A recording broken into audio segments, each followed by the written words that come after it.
So now we're on to day 5. So let's go ahead and look at exactly what you're expected to do. Notice step 1, you're going to review all the questions you got incorrect, simply to start recognizing which themes you struggled with the most so that you can pay extra attention when we actually cover that theme. It's not necessarily to go super in depth or take too much time. And if you want, you could start looking at the explanations of how to solve them. I wouldn't take more than about 10 minutes to do that. So let's look at how we would do it. So when we click here on review practice test number 1, I give you the link to go right to your test results. If you're already logged in, it'll be easy, but obviously if not, you'll just have to log in at first. I'm gonna go to one that's a little bit more realistic. I'll go to this one instead of the one that I got a 400 on. And then you can look at the different domains of questions, which we already discussed in the program overview video.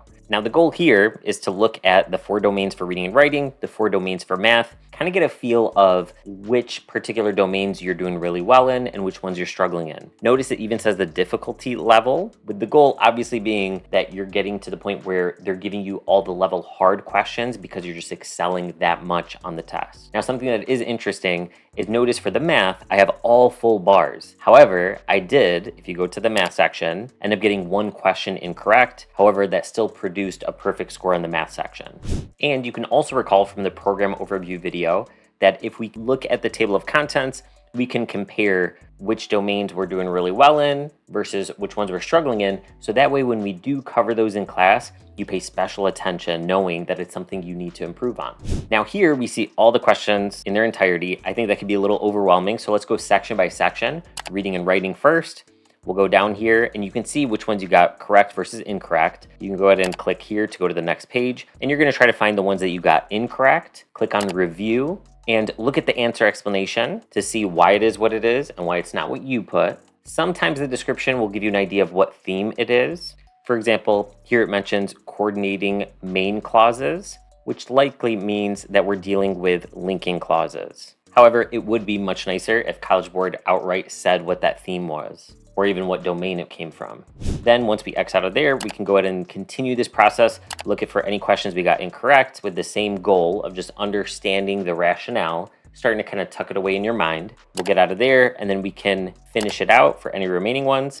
And then we'll do the same thing for math. We'll go ahead and look through. And in this case, like I said, I only got 1 wrong, but I still got a perfect score. Just depends on the level of difficulty of the test. Now, as you can see, the explanation for this question is pretty intense and difficult to understand by just reading through it, which is exactly why for all 462 math questions that you're going to complete over your 10 weeks with us, I provide you with worked out solution videos for every single one. The second thing you're going to do on day 5 is watch the video on how to fill out your goal tracking sheet and fill out yours at the same time. So let's go ahead and look at step 2 here. And it's really important that you'll watch the video that's located above in this specific section and then follow my steps for figuring out your weekly and big picture goals. And in that video, I reference a specific website. Here's the link to that conversion website. Now we're on to step 3, where you're going to transfer all 23 graphing calculator programs if you didn't have them transferred in person. Of course, if you're attending live at our office at Teagan and Rochester, then you'll have had them transferred to your own calculator unless you didn't have your own calculator. In that case, or if you're attending via Zoom, you'll want to make sure you have your graphing calculator purchased by either Tuesday or Wednesday of the upcoming week when you're completing day 5 of week 1 so that you can very easily transfer them on your own. So let's go ahead and click here. And in this 4-minute video, I walk you through exactly how to transfer the programs. Now in the video, I reference 18 graphing calculator programs. Don't worry, we do have all 23 there as we've added 5 more graphing calculator programs for you. Now we're on to step 4 of day 5.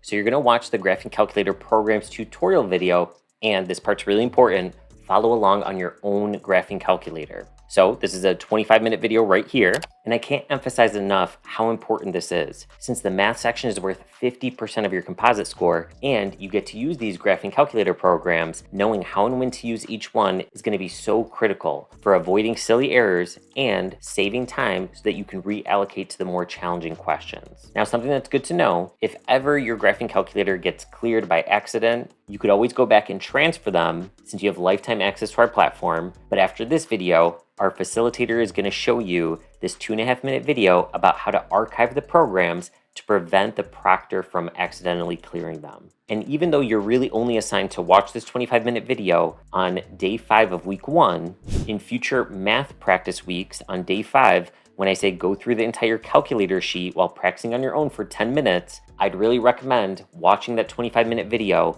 until it becomes second nature. So now we're on to step 5, where you're going to submit the Graphing Calculator Program of the Week. So let's click here. And as you can see by the name, we're going to give you a program of the week every single week to test you on whether you can recognize which program could be used in a real SAT question. So you look at the question, determine which program you can use, and I recommend you actually try the question out and see if you can implement the program. And when we scroll down, we can see a few things to note. First, you're just going to type your answer below after you press Start Assignment. And you're going to put the same answer in your reflections section of your goal tracking sheet under Program of the Week. And then third, there's no need to upload any documents for this homework. So let's go ahead and click Start Assignment, and you'll type in whichever program you think is the correct one that you could use on this question. Now, I'm not going to give you the correct answer. I just want to put something in. So hint, out of the 23 programs, Radical is actually not the correct program for this one. So you got to decide which of the 22 is the correct one. We're not going to upload anything. We just click Submit. And then you'll see toward the top the correct answer of which program it was. We'll go ahead and click View More. And you have a hyperlink to see how I worked out that problem using this program. And notice it's just 1.5 minutes long. These videos are intended to be very short because of the fact that the Graphing Calculator programs do save you a ton of time. Now, I've mentioned it before, but it's really important that once you've completed it, you go ahead and click Mark as Complete so that you don't get that email from us saying that you didn't complete your homework. And once you do so, you'll see this encouraging message pushing you along to the 6th and final step.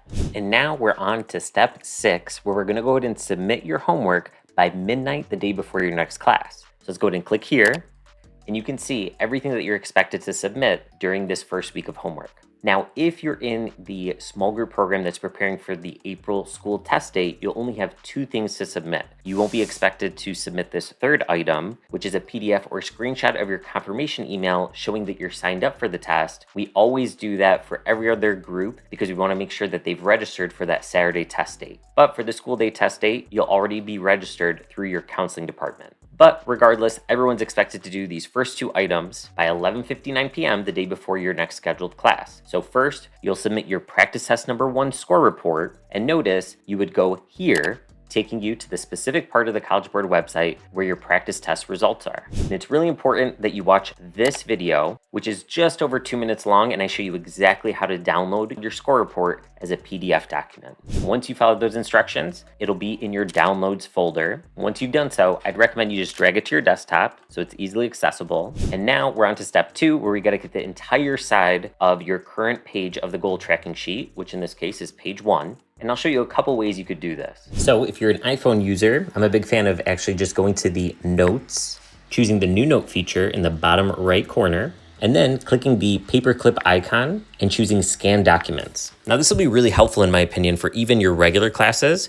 You just go ahead, I didn't even have to press anything, I just got the image in a good window, and then you can go ahead and look at it. If you want to retake it, you can. I'll just press Done, and then we'll click Save. Now, here's something that's good to know. Try to send it to yourself via email if you want by clicking that share icon. However, notice it's just going to share it as a weird file type. It's just going to be an image, really. So I'm going to delete that draft. Instead, I'm going to go ahead and click here, press Quick Look, and then when I go ahead and try to share it in the bottom left corner, now notice it's as a PDF document. So you can go ahead and email it to yourself. You could also share it from the drop-down menu up there and see that it's a PDF document. And depending how you want to send it, you could go to your Gmail app and just send it over. Then going back to your actual computer, you can go ahead and click on that email. You'll see that you have it saved, so I would just click Download. And a good shortcut key to know is if you press Control-J, you go to your downloads and they're right there. So now that I'm ready to submit, I'm going to click Start Assignment. And notice you're not going to type anything under this answer field. Instead, we're just going to upload the 2 documents or potentially 3 documents if you're preparing for any test date other than the April school day test day. And notice you could drag and drop your assignment template here, so both documents, or you can just click Upload, which for me, I think that's easier because I could just go to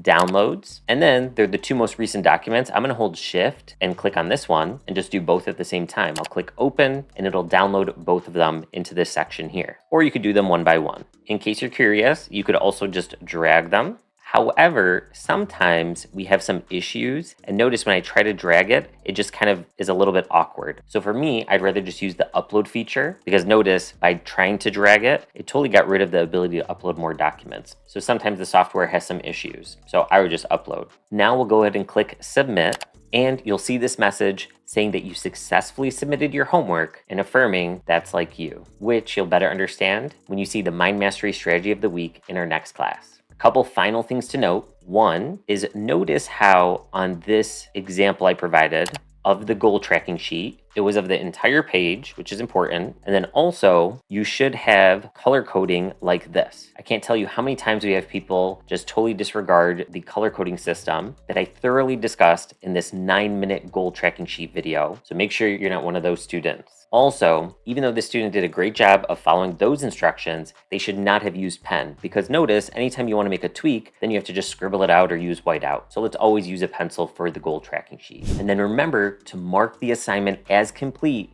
after you upload it. Otherwise, you're going to get that email from us saying that you didn't complete it, even though you did. So we'll click mark as complete, and notice you'll have a little preview of next week's Mind Mastery Strategy of the Week. That's like me, but you don't need to watch it just yet. Now, if you're not a fan of using the note feature, no big deal. You could just go ahead to your camera, take a picture, even though in that case, it doesn't do it automatically for you. You just got to get it in a good position. Same idea, you would then want to email it to yourself. And I always choose actual size. Then when you go back to your email from your desktop, something that is good to know is you could just click on it and you could just download it. However, I'm a big fan of making it a PDF instead of a JPEG or PNG file. So I click on the print icon in the upper right corner. It doesn't actually make you print it. You just click save as PDF instead of an actual printer. And then you could save it wherever you want. For example, I could put it in my downloads and just have it as goal tracking sheet page 1. And then pressing Control J. And then when you click upload, you can see it in your downloads folder. Now, another thing that's good to know is under class resources, we actually do have a link to the Spotlight SAT app. So you would click there from your desktop, and then you can simply right click on the link, click copy link address, and then you could go ahead and email it to yourself. So you'll probably notice I'm a big fan of actually emailing myself things back and forth, whether I'm doing it from my phone or from my computer, and I'll click send. Then you would go to your email app from your phone, click on the link that you emailed yourself. I personally like to use Safari. You can use whatever you'd like. And then it's going to ask you to log in. It's going to be the same credentials that we gave you for the Spotlight SAT platform. I've already logged in, so at this point, I'm just going to click fill password. We'll log in, and then you'll pick your course. Now, something that is really neat is you can click on the share icon in the bottom portion of your screen, and you can go ahead and add to home screen. And by doing so, it's kind of creating an app for you on your home screen. And then in the future, you can always just go there immediately. We'll go ahead and click on syllabus and then scroll down, click on week number 1 assignment, scroll down further, all the way down to submit week number 1 assignment. And I personally feel like the desktop version is more user-friendly, but you could use the app here, click start assignment. And then when you click to upload, you're obviously going to still upload the same documents. So it might be from your photo library if you just took a picture, or if you chose to save to files, you can save it. Notice I have it as SAT prep. Maybe you change it to goal tracking sheet page 1, save. And then now when I go to upload, choose files, you can click recent in the bottom left corner, and we can see goal tracking sheet page 1, click open, and it's uploaded. Now, one way or another, you're probably emailing yourself some things back and forth. For example, the practice test number 1 results or the goal tracking sheet, but now you have a bunch of options of how you can submit your homework. So once you've uploaded both or all 3 items for that matter, and you click submit assignment, you still need to click mark as complete. And just like that, you'll have officially submitted your first week of homework. And remember, you got this.